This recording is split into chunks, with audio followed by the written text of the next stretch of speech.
Imagine a place where darkness reigns supreme, where an ominous silhouette of a forsaken building looms against the night sky.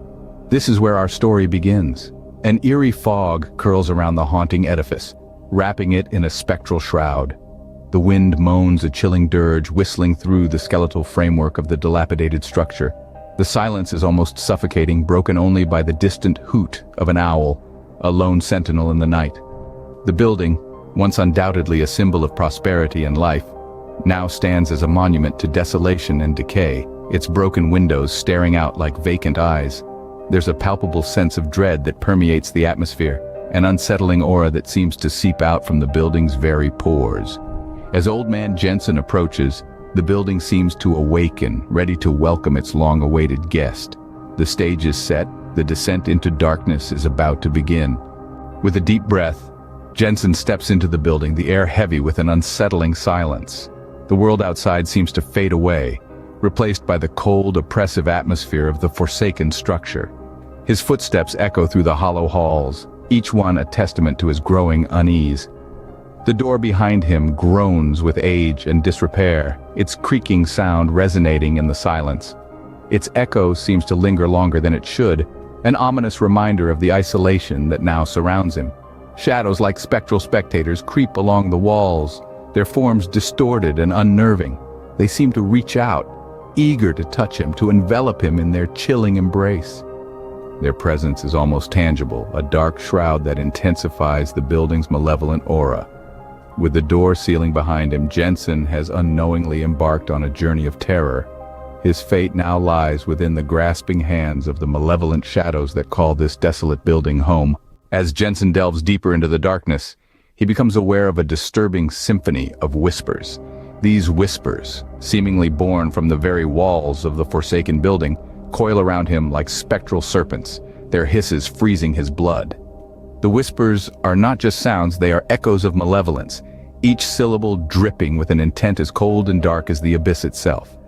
The chilling laughter that punctuates this symphony is the stuff of nightmares. Each cruel chuckle seems to mock Jenson's faltering steps, his growing terror. It's as though the building itself is alive, reveling in his fear, feeding on it.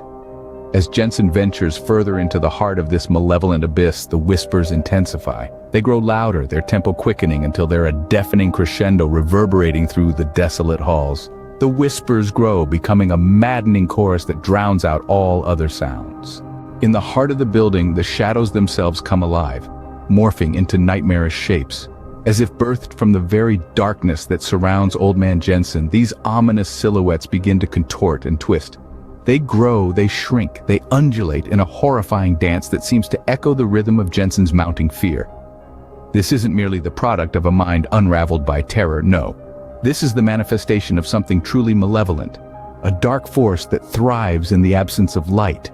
It's as if the building itself has exhaled these grotesque figures, each one a ghastly puppet master, pulling at the strings of Jenson's sanity. The shadows are not satisfied with merely existing, oh no, they hunger for more. They feed on Jenson's fear, growing stronger, more defined with each passing moment. Their forms become more grotesque, more terrifying, as if each iota of Jenson's dread gives them power, gives them life. They are not confined to the walls, the floor, or the ceiling. They are everywhere, a relentless onslaught of terror that leaves no corner untouched, no space safe. They writhe and slither, they glide and float, an ever-present reminder of the malevolent force that holds Jenson captive. But do they attack? Do they strike? No. They taunt, they tease, they torment. They are the embodiment of fear itself, a fear that gnaws at Jenson's mind, devouring his courage, his hope, his very will to escape. They are the architects of his despair, the puppeteers of his terror. And the more Jenson tries to escape, the more the shadows seem to relish in his terror. Each attempt to flee, each desperate bid for freedom only serves to stoke the fires of their malevolence. They chase, they pursue, they hound him, a relentless predator toying with its prey. And as Jenson's fear reaches its crescendo, the shadows bask in the symphony of his terror, a terrifying testament to the power of the malevolent shadows. Suddenly, a chilling voice cuts through the whispers, its words echoing through the desolation. This isn't just any voice, it's commanding, authoritative, a voice that brooks no argument or dissent. It seems to originate from the very bowels of the building. from a place where light has never dared to venture, where the air is thick with despair. The voice carries a message, an order, an irresistible command. It directs Jenson's every move as if he's a puppet, and the voice, the puppeteer, it compels him, drives him, pushing him deeper into the bowels of the building, further into the heart of the malevolent nightmare that holds him captive. The voice is insistent, persistent, relentless. It feeds on his fear, his uncertainty, his rising panic. It's a voice that offers no comfort, no respite, no escape. With every word, the voice draws Jenson deeper into the darkness where terror reigns supreme. As Jenson tries to escape, the building itself seems to rebel, becoming a living, breathing entity. The structure, once a silent observer, now thrashes in the throes of malevolence. Each groan, each shift, echoes the building's sinister transformation. The walls, once mere barriers, now growl with a life of their own. They pulse with an ominous rhythm, a dark heartbeat that reverberates through the decaying hallways. The air grows thick, almost tangible, as if the building is drawing a breath, preparing to strike. The once solid floor beneath Jenson trembles, matching the rhythm of his pounding heart. The once familiar corridors twist and contort, becoming a labyrinth of dread.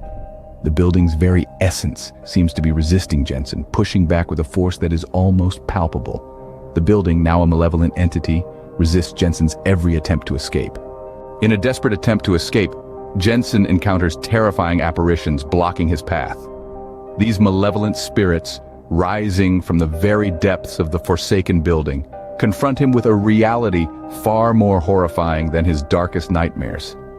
The spirits, etched in torment, manifest with a chilling presence, their demonic visages a horrifying sight to behold. These ghostly entities, a grotesque distortion of the human form, seem to feed off Jenson's fear, their ghastly grins widening with each shiver that courses through his frail body. Like a moth drawn to a flame, Jenson is pulled into their terrifying spectacle, their cold, hollow eyes a haunting mirror of his own terror. Trapped in this living nightmare, Jenson's spirit wanes. Each shudder, each gasp of horror fuels the malevolent energy enveloping him. The chilling laughter of these apparitions echoes through the desolate halls, a macabre symphony celebrating his impending doom. With each encounter, the malevolent energy grows stronger, feeding off Jenson's terror. In the climax of his terrifying journey, Jenson comes face to face with the true source of his torment. The air grows heavy, the silence of the forsaken building shattered by the pounding of Jenson's own heartbeat, echoing in his ears like a dreadful drum. It's as if the very rhythm of his life is now controlled by the malevolent forces that have ensnared him in this wretched place. The whispers that have been his constant companions morph into guttural roars, the sound vibrating through the air, shaking the very foundations of the dilapidated building. The roars are not just heard, they are felt, a tangible testament to the power of the malevolent force that holds Jenson captive. The roars seem to resonate with his pounding heart, creating a symphony of terror that permeates the very air he breathes. Each beat of his heart, each demonic roar, draws him closer to the heart of the nightmare. A chilling realization dawns upon Jenson. He is not merely an unwilling participant in this terrifying game. He is the game.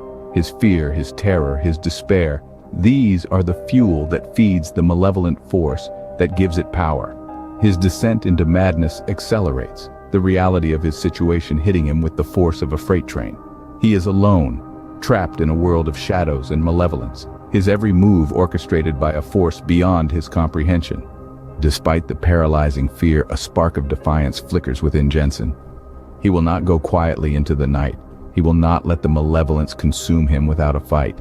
But as he squares off against the true source of his torment, he realizes the futility of his resistance. In the end, Jenson is consumed by the malevolence, his screams echoing through the forsaken building, a chilling reminder of the relentless horror that awaits those who dare to tread into the abyss.